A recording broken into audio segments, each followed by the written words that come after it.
Very good morning, dear students. Today we will discuss about the female reproductive system. In last video we have discussed about the male reproductive system, है ना। और आज की video में हम लोग female reproductive system के बारे में समझेंगे, उसके स्ट्रक्चर को समझेंगे, उसका इंपॉर्टेंस समझेंगे, है ना। As compared to the male reproductive system, female reproductive system has less organ but more complexity. ठीक है, यानी कि number of organs, number of glands इसमें कम देखने को मिलेंगे, लेकिन कॉम्प्लेक्सिटी मेल रिप्रोडक्टिव सिस्टम से कहीं ज्यादा है। क्यों है वो ज्यादा कॉम्प्लेक्सिटी, इस बात को हम लोग समझेंगे। देखिए फीमेल रिप्रोडक्टिव सिस्टम या फीमेल रिप्रोडक्टिव सिस्टम जितने भी ऑर्गेन्स हैं, जितने भी पार्ट्स हैं, उनका रोल क्या क्या हो सकता है, यहां से हम लोग शुरुआत करते हैं। सबसे पहले female reproductive system male gamete को रिसीव करने के लिए एडॉप्टेड होना चाहिए, ताकि वो जो मेल गैमिट है स्पर्म उसको रिसीव कर सके, उसको पाथ प्रोवाइड कर सके कि भाई आप यहां से ट्रेवल करते हुए पहुंचिए फीमेल गैमेट तक, फीमेल गैमेट के साथ फ्यूजन कीजिए, यानी फर्टिलाइजेशन हो, फर्टिलाइजेशन के बाद उसका इम्प्लांटेशन हो, इम्प्लांटेशन के बाद जो फीमेल चाइल्ड है वो चाइल्ड का डेवलपमेंट भी फीमेल बॉडी के अंदर ही होता है। तो फीमेल रिप्रोडक्टिव सिस्टम इस प्रकार का होना चाहिए कि वो चाइल्ड बियर कर सके, उसे डेवलप कर सके, उसे नरिश कर सके। ठीक है, ये सारा कुछ फीमेल बॉडी के अंदर ही होना है। तो देखते हैं कि फीमेल रिप्रोडक्टिव सिस्टम में कौन कौन से ऑर्गन हैं और उनका रोल क्या क्या है। अरे तो सबसे पहला ऑर्गन है ovary. Ovary is the primary sex organ of female. ठीक है, जिसे फीमेल गोनैड भी कहते हैं। फीमेल गोनैड इज ओवरी और it is the primary sex organ of female. ठीक है, why it is called primary sex organ? Because it produces female gamete, that is the ovum और एग।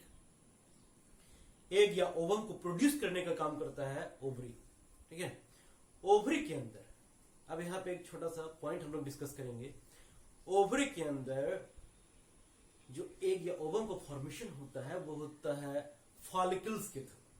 ठीक है, अब फॉलिकल्स क्या होता है तो उसको यूं समझिए आप कि वैसे सेल्स, वैसे जर्मिनेटिंग सेल्स या germ cells which can give rise to female gamete is called follicles. ठीक है, तो वो फॉलिकल्स इस ओवरी के अंदर भरे पड़े होते हैं। ठीक है, and these follicles form during the embryonic development of female foetus. ठीक है, यानी कि जब बच्ची या फीमेल फीटस जब अपने मां के गर्भ में रहती है, उसी वक्त उसके ओवरी के अंदर उन फॉलिकल्स का फॉर्मेशन हो चुका होता है। ठीक है, फॉलिकल्स का फॉर्मेशन होता है मियोसिस के थ्रू। पहले भी हम डिस्कस किए हैं कि कहीं भी गैमेट का फॉर्मेशन हो तो वहां पे मियोसिस ही होता है। तो मियोसिस ओवरी के अंदर होता है, फॉलिकल्स का फॉर्मेशन होता है और वो फॉलिकल्स के रूप में अरेस्ट होके रह जाते हैं। ठीक है, वो फॉलिकल्स बाद में फीमेल गैमेट में तब ही मैच्योर होना शुरू होता है जब वो फीमेल चाइल्ड प्यूबर्टी गेन कर लेती है। ठीक है, after puberty that follicles matures to form female gamete, that is the ovum. ठीक है, और ओवम का बनना ओव्यूलेशन कहलाता है। ठीक है, तो फॉलिकल्स तो पहले से प्रेजेंट हैं, लेकिन ओव्यूलेशन कब होगा? ये होगा आफ्टर प्यूबर्टी। बट ये हो गया ओवरी के बारे में डिस्कशन। देखिए, ये ओवरी कनेक्टेड होता है यूटेरियन वॉल से, यानी कि द वॉल ऑफ यूट्रस से, थ्रू लिगामेंट। ठीक है, लोकेशन पूछा जाए कहां पे है ओवरी का लोकेशन, तो it is located near the kidney. Kidney के आसपास में, फीमेल बॉडी में किडनी के आसपास में ही ओवरी होता है। और ये जो फीमेल रिप्रोडक्टिव सिस्टम है, it lies behind the urinary bladder. तो ये ओवरी का लोकेशन किडनी के आसपास, इसका अटैचमेंट यूटेरियन वॉल से through the ligament. Next one is oviduct और फैलोपियन ट्यूब। ये ओविडक्ट या फैलोपियन ट्यूब एक ही है, नाम अलग अलग हम बोलते हैं सिर्फ। तो ये क्या करता है, तो ये इस ओवरी से जो ओवम रिलीज होता है, इट कैप्चर्स या it catches that ovum and it carries that ovum from ovary to uterus. ठीक है, इस रास्ते से होते हुए ये ओवम को यूटरस तक लाने का काम करता है। एक और इंपॉर्टेंट इवेंट जो कि फैलोपियन ट्यूब में होता है और वो क्वेश्चन में पूछा जाता है, दैट इज फर्टिलाइजेशन, यानी कि fusion of male and female gamete occurs where, it always occurs in fallopian tube और ओविडक्ट। Got it? जब कभी भी फर्टिलाइजेशन होता है यानी कि मेल एंड फीमेल गैमेट का फ्यूजन होता है तो ये होता है ओविडक्ट में ही या फैलोपियन ट्यूब में ही, वो भी इस पार्ट के आसपास। ठीक है, ये फनल शेप का स्ट्रक्चर दिख रहा है, दिस फनल शेप का structure, it has finger like projections called fimbriae. ये जो फिंगर जैसा प्रोजेक्शन दिख रहा है it is called fimbriae and this fimbriae helps in capturing of released ovum. Got it? ये फनल शेप का स्ट्रक्चर कैप्चर करता है और कैप्चर करने के बाद आगे लेकर के जाता है। तो इन्हीं क्षेत्र में आसपास में कहीं फर्टिलाइजेशन होता है। ठीक है, जिसे हम लोग एम्प्यूला नाम देते हैं। ये थोड़ा सा डिटेल एक्सरसाइज पढ़ेंगे तो वहां पे हम लोग को देखने को मिलेगा, इसे बोलते हैं एम्प्यूला। क्लियर? तो आप लोग को इतना ही याद रखना है कि फैलोपियन ट्यूब एक ट्यूब लाइक स्ट्रक्चर होता है जो कि 10 to 12 सेंटीमीटर लॉन्ग हो सकता है। It carries released ovum from ovary to the uterus, and second function, fertilization occurs in oviduct.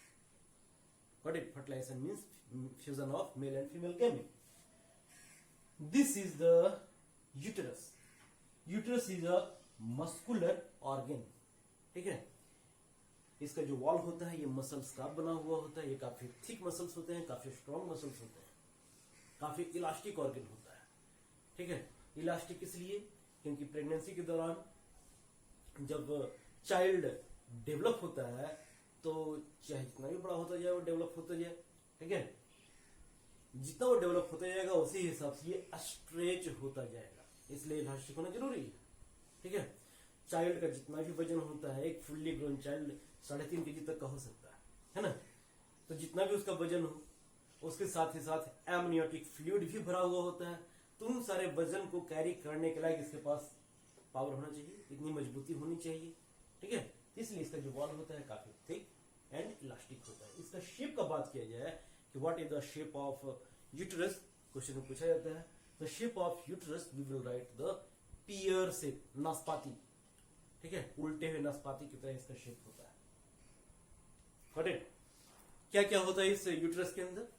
तो सबसे पहले यूटरस के वॉल में होता है implantation, means the attachment of zygote. ठीक है, वो जाइगोट जो फैलोपियन ट्यूब में कहीं बना था।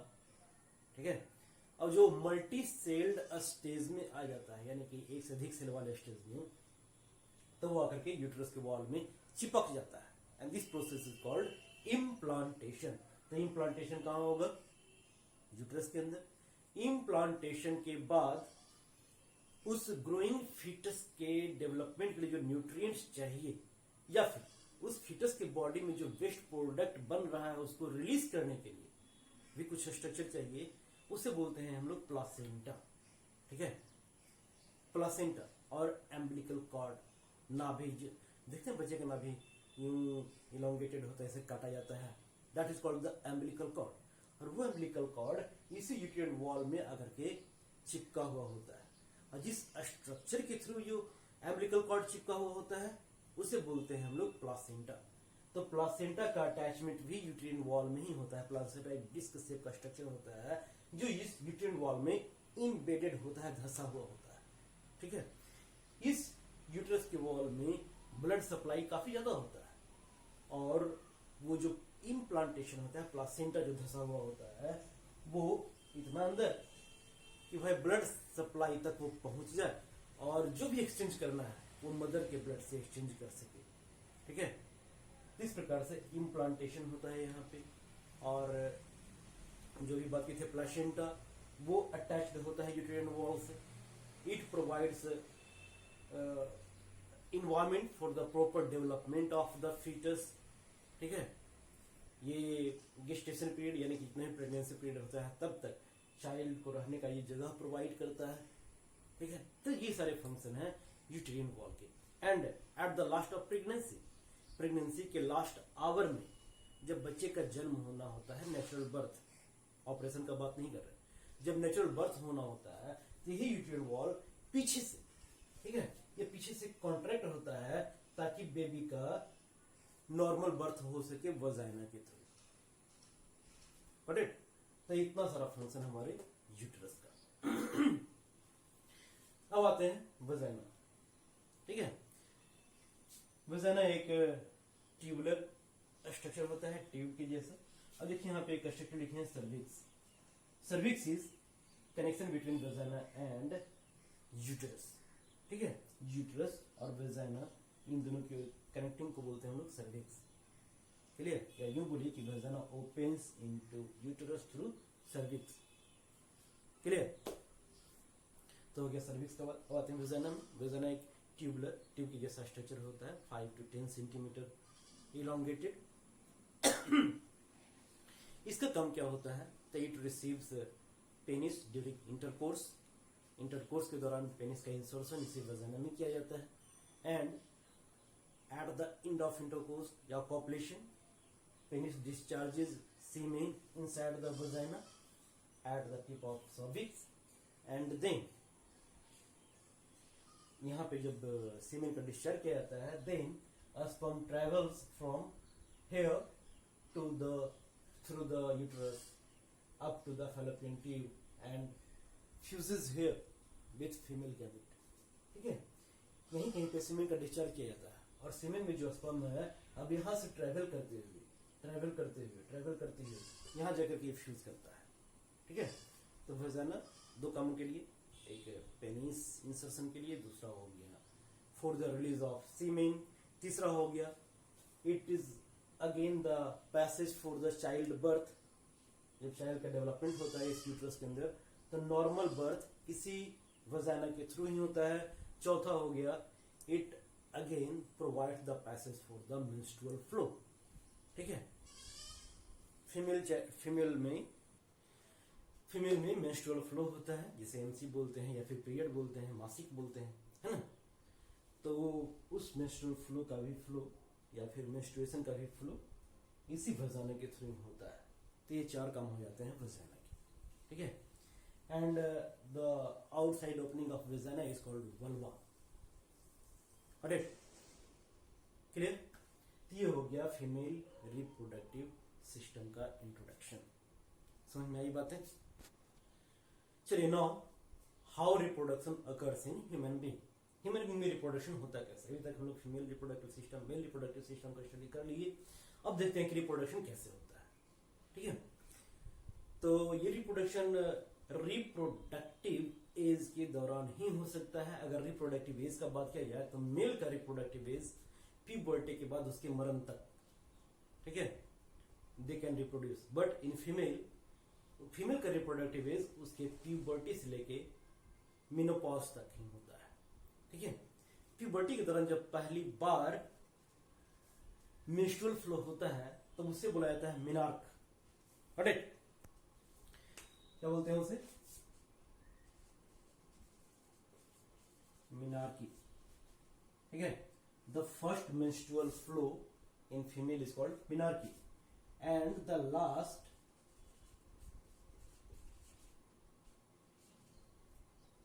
Menstrual flow is called menopause.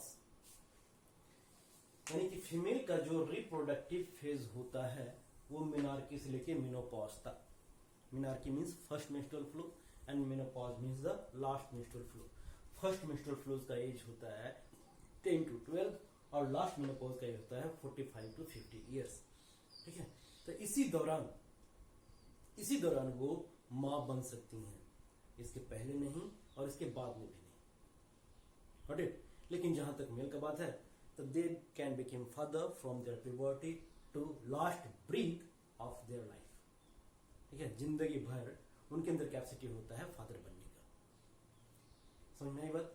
ये हो गया रिप्रोडक्टिव एज का बात।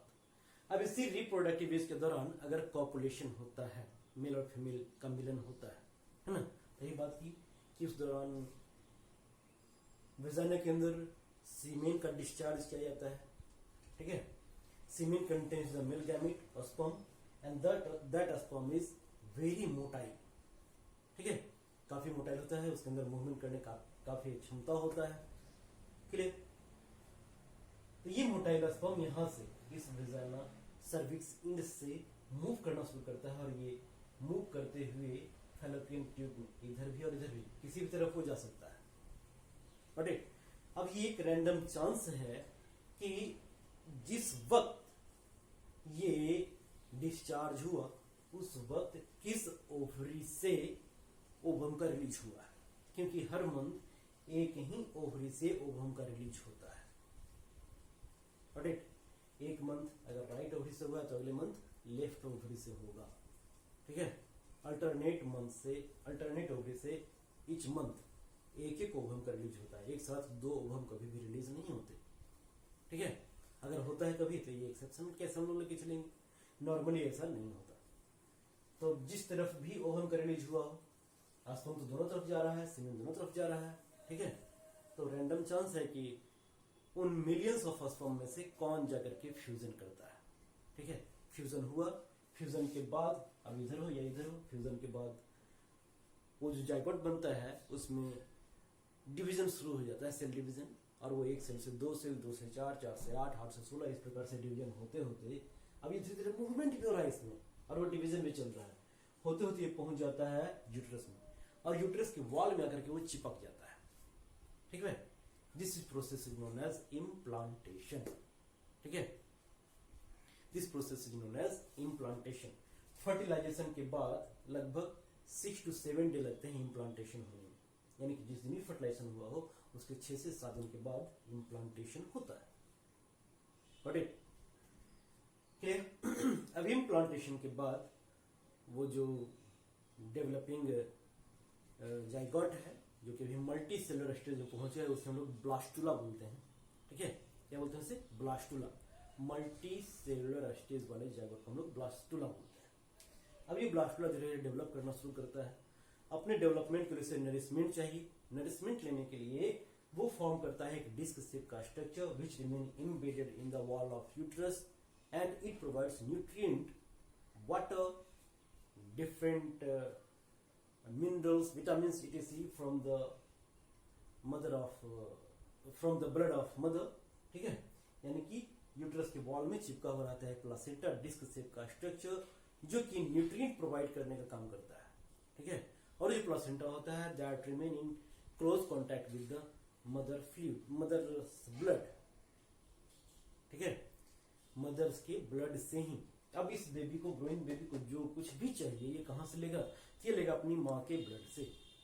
तो अगर बच्चे को, ग्रोइंग फिटस को कुछ भी न्यूट्रिएंट देना है हम लोगों को तो वो न्यूट्रिएंट किसे देने होंगे? प्रेग्नेंट लेडी को, जो उस औरत को जो माँ बनने वाली है, ठीक है। उसे हम लोग भरपूर खिलाइए तो बच्चा को न्यूट्रिएंट मिलेगा। अगर माँ को सही से न्यूट्रिशन नहीं मिल रहा तो बच्चे भी माल न्यूट्रिशन के शिकार हो जाएंगे, कुपोषण के शिकार हो जाएंगे, ठीक है। अब इस प्रकार से from the date of fertilisation total 280 days का गेस्टेशन पीरियड होता है, प्रेगनेंसी पीरियड होता है। 280 डेज में अब ये फिटस फुल्ली ग्रोन हो जाता है और फुल्ली ग्रोन फिटस जो हो जाता है यानी कि प्रेगनेंसी का जब लास्ट डे आता है, लास्ट आवर आता है, ठीक है,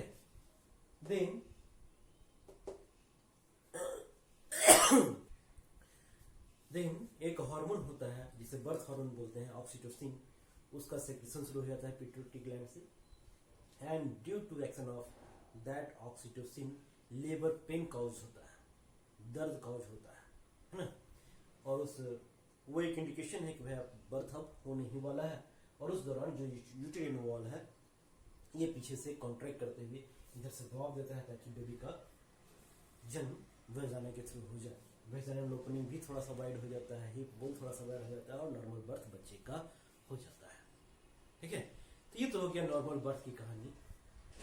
what occurs if fertilisation does not take place, ठीक है।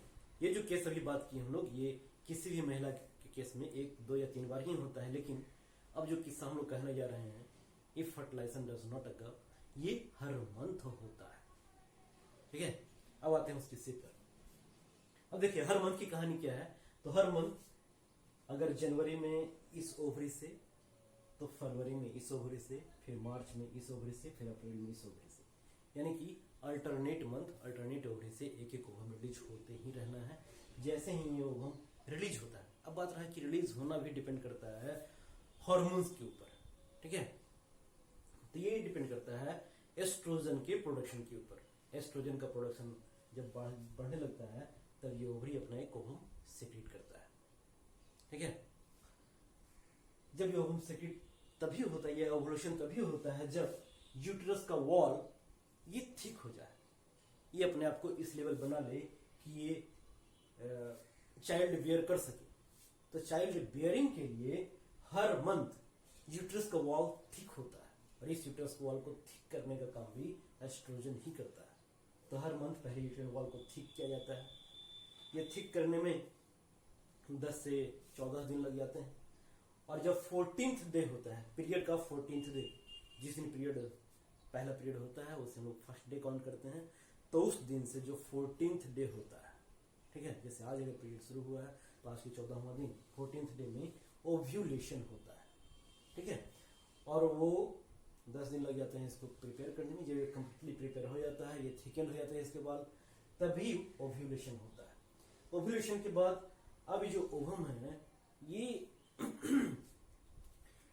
24 आवर्स से लेकर के 48 आवर्स तक इसका लाइफ स्पैन होता है, यानी कि उतना देर तक ये इंतजार करता है कि भाई फर्टिलाइजेशन हो जाए, ठीक है। उसी दौरान अगर फर्टिलाइजेशन हो गया तो वो केस जिसके पहले हम लोग डिस्कस किए थे, चाइल्ड वगैरह कैसे बियर होगा, ये होगा वो। अगर उस 48 आवर्स में फर्टिलाइजेशन नहीं हुआ तब क्या होगा, 24 आवर्स से लेकर 48 आवर्स तक, ठीक है। हर किसी का 48 आवर हो कोई जरूरी नहीं है, ठीक है। तो 24 से 48 आवर्स तक वेट करने के बाद अब ये जो होता है डीजनरेट करना शुरू कर देता है, ठीक है। अब देखिए अब क्या होता है हार्मोनल कंडीशन में। तो जो एस्ट्रोजन था, साथ ही प्रोजेस्टेरॉन भी था, ये दोनों का लेवल ज्यादा था और यूट्रस के वॉल को ये थिक किए हुए था। अगर फर्टिलाइजेशन नहीं होता है तो अचानक से एस्ट्रोजन और प्रोजेस्टेरॉन का प्रोडक्शन कम होने लगता है, ठीक है, क्योंकि ये दोनों जो होते हैं ये प्रेगनेंसी को कैरी करने का काम करता है, यानी कि जब तक लेडी प्रेग्नेंट है तब तक इन दोनों का लेवल हाई ही रहेगा, ठीक है। उनका एस्ट्रोजन और प्रोजेस्टेरॉन की बात कर रहे हैं, जैसे कि हम लोग फीमेल हार्मोन बोलते हैं, ठीक है। अगर उनका लेवल कम होने लगा तब ये जो फीमेल बॉडी है, रिप्रोडक्टिव सिस्टम है, ये समझ जाता है कि फर्टिलाइजेशन नहीं हो सका, और उसके बाद अब ये धीरे धीरे अपने वॉल को डीजनरेट करना स्टार्ट कर देता है, ठीक है। और फिर से 28th डे आते आते, ठीक है, 28th डे कब से बोल रहे हैं हम लोग, जिस दिन पहला पीरियड का फर्स्ट डे था उस दिन से हम लोग लेकर के 28वां दिन देखेंगे, ठीक है। 28th डे तक आते आते ये फिर से इसका जो वॉल होता है डीजनरेट होना स्टार्ट हो जाता है। जब इसका वॉल डीजनरेट होने लगता है तो इसका वॉल भी तो सेल का ही बना हुआ है, and it has lining of blood capillaries. तो इसके सेल डिजनरेट होने लगते हैं, ब्लड कैपिलरीज डिजनरेट होने लगता है, तो म्यूकस और ब्लड ये सब कुछ रिलीज होना शुरू हो जाता है वजाना के through, and this is known as menstrual flow since it occurs at an interval of 28 days each month। ये साइक्लिक रूप में हर एक 28 डे पे होता रहता है, that's why such flow is called menstrual flow या मेंस्ट्रुएशन या मेंस्ट्रुअल साइकिल, एमसी और पीरियड, ठीक। समझ में आई बात। तो ये हो गया बात कि अगर फर्टिलाइजेशन नहीं होता है तब क्या होता है, ठीक है। तो हर मंथ यूट्रस अपने आप को प्रिपेयर करता है ताकि वो चाइल्ड बेयरिंग कर सके। अगर फर्टिलाइजेशन नहीं होता है तो हर मंथ ये यूट्रिन वॉल फिर से डीजनरेट होता है, उसके डीजनरेशन के कारण ही मेंस्ट्रुअल फ्लो होता है, क्लियर। एक गेस्टेशन पीरियड पूछा जाता है या pregnancy period in human being, ये होता है 280 डेज का, याद रखेंगे इसको, या फिर 40 वीक्स का, या फिर मंथ्स में बोला जाए तो अबाउट 9 मंथ का, ठीक है। उतने दिनों में फर्टिलाइजेशन के बाद एक fully grown baby, full term grown baby का जन्म होता है, क्लियर। ये रिप्रोडक्शन इन ह्यूमन बीइंग हमारा कंप्लीट होता है इसके बाद हम लोग देखेंगे reproductive health and some disease, family planning, ठीक है, और कुछ डिजीज जो कि रिप्रोडक्टिव सिस्टम से जुड़े हुए होते हैं। So take care.